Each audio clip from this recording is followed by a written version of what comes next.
Welcome back. This is Rito here with another Terraria Shadows of Abaddon Let's Play episode. We are playing as Tanya the Techie, and we are a gunslinger class. Last episode, we defeated Primordius and some of the other events like the Pumpkin Moon, the Solar Eclipse, and stuff like that. Let's go ahead and jump right into our first event. So while I work on some of these events and bosses, I did want to talk a little bit about why I've not been uploading as frequently. Of course, for those who follow the channel, you know that for a couple months I was playing Guild Wars 2 a ton. And then once when I was kind of to a point where I was slowing down on that game, I started up the new series, Tanya the Techie. And then something really bad happened in my family, like right after I'd done like the first episode or maybe the second episode. And I was gone for, a week or two. It's just one of those things that, I never could have imagined would have happened to a close family member. I probably won't go into any of the specifics at any point. And immediately my wife left to go be there to support. I've had to manage the house and everything where we live while she's been over there helping. It's really been the first time in my life where I've been in complete isolation for basically the last 2 months. And I've got my dogs and my fish tank and stuff.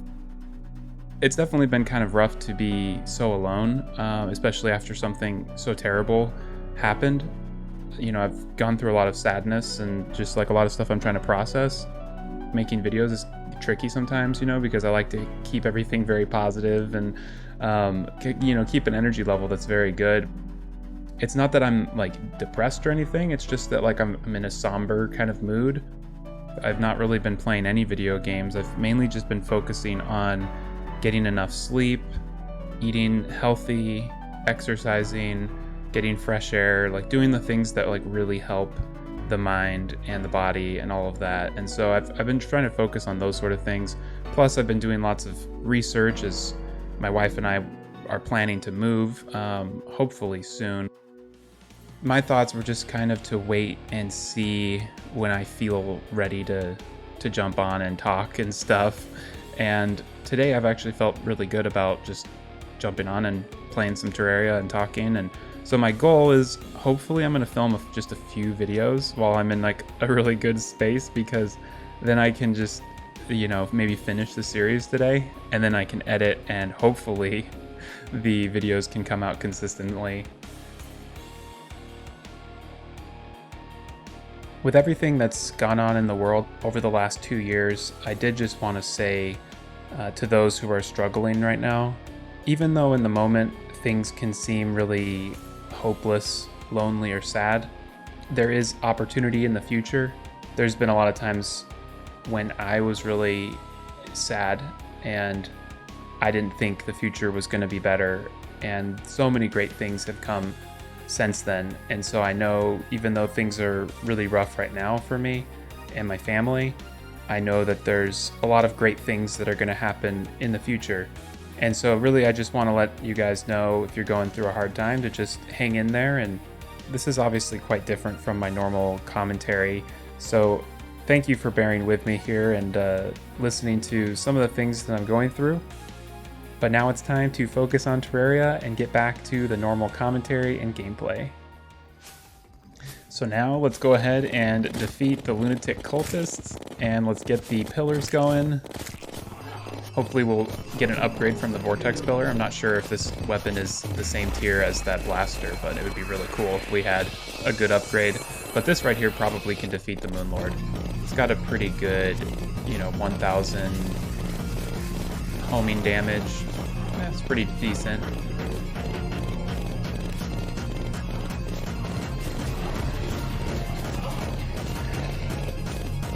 It sure does help to have some homing attacks for this boss. Look at this, already down below 50%. Because really the thing that makes this boss challenging is if you don't have any homing, because the hitbox is really small. And it really helps when he splits up, I think. Although, I don't know if when he splits up, if it targets the correct one or if it just shoots any of the bosses. Oh no, we're in the Nebula one. This one's actually pretty tricky. I have an arena right here for the Dungeon Defender event, but I tried it and I just don't have anything that's piercing that's sufficient to defeat that event. So I'm probably gonna just wait until later when I'm a little bit more powerful, because I could tell by wave 1, I was like, yeah, this isn't gonna go well for me.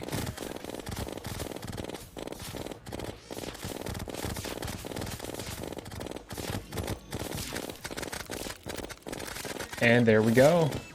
Got the Nebula Pillar. Usually it's like the most difficult, but I had really good luck with the spawns there because I wasn't getting the ones that shoot lasers. It was mainly just the little things that try to grab on you and turn your screen black or whatever.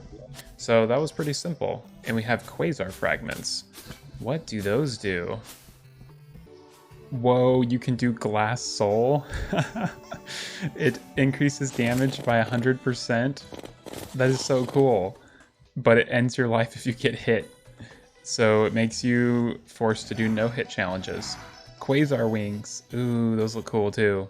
And then we've got the Sigil, so that looks like this is a rogue or throwing class.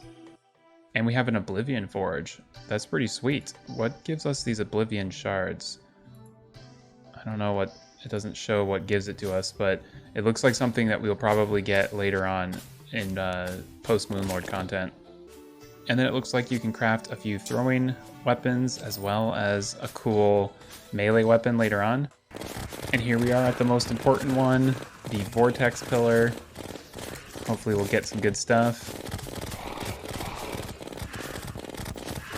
Man, this is so much easier having a gunslinger class at this stage of the game, because every weapon you get immediately can be turned homing, and so you're just super OP. I feel like Gunslinger is usually one of the most solid classes in, you know, vanilla or in modded. At least once when you get past the phase of the game where you can get Glorified.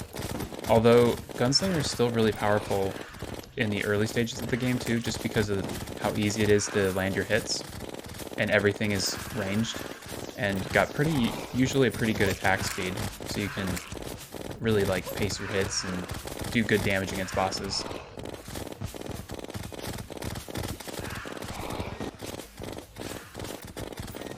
And there we go. Take down the pillar now.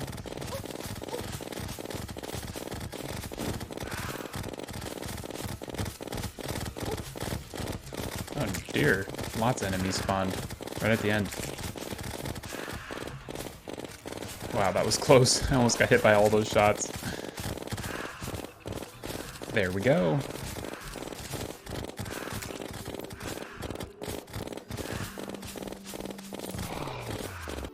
We have an energy flail and an extraterrestrial.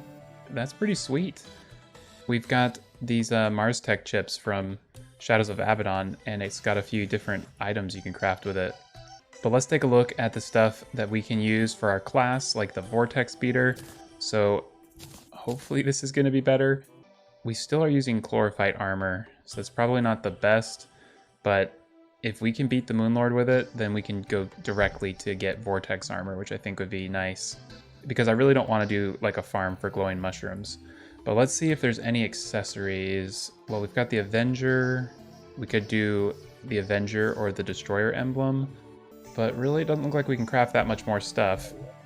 So let's compare the damage between these two weapons.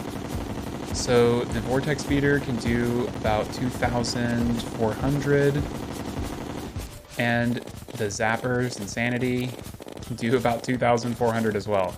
So they're very similar, although the Vortex Beater is only demonic. So if I roll this to Unreal, I'll probably do more damage.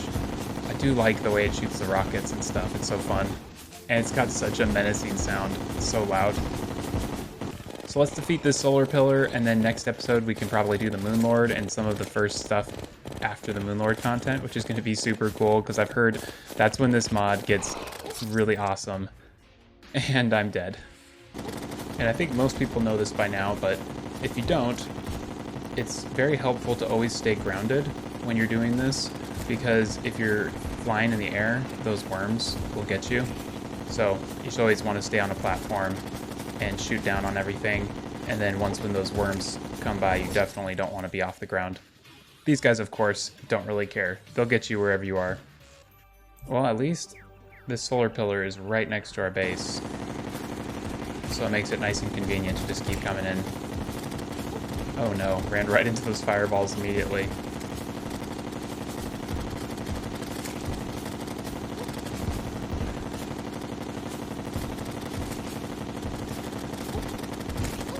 Oh my gosh.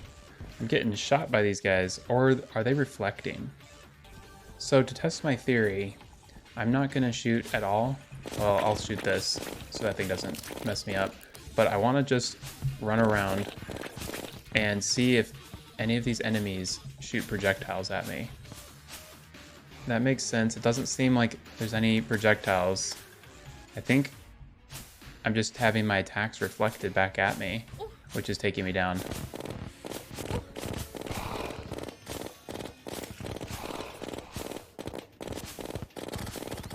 Yeah, you can see there's chlorophyte flying everywhere.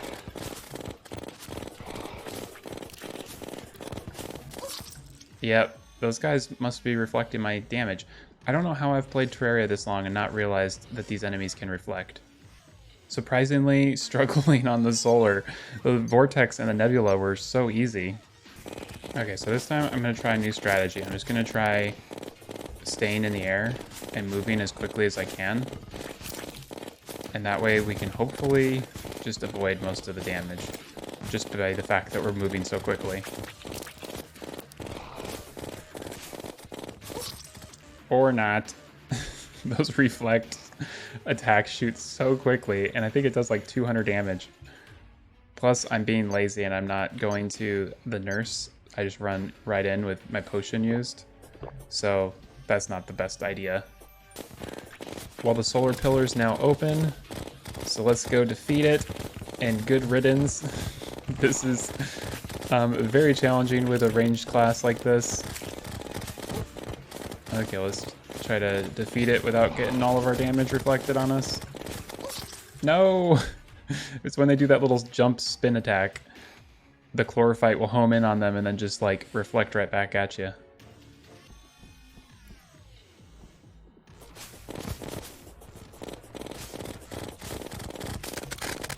There we go. We've defeated the solar pillar. We just need to finish off these last mobs.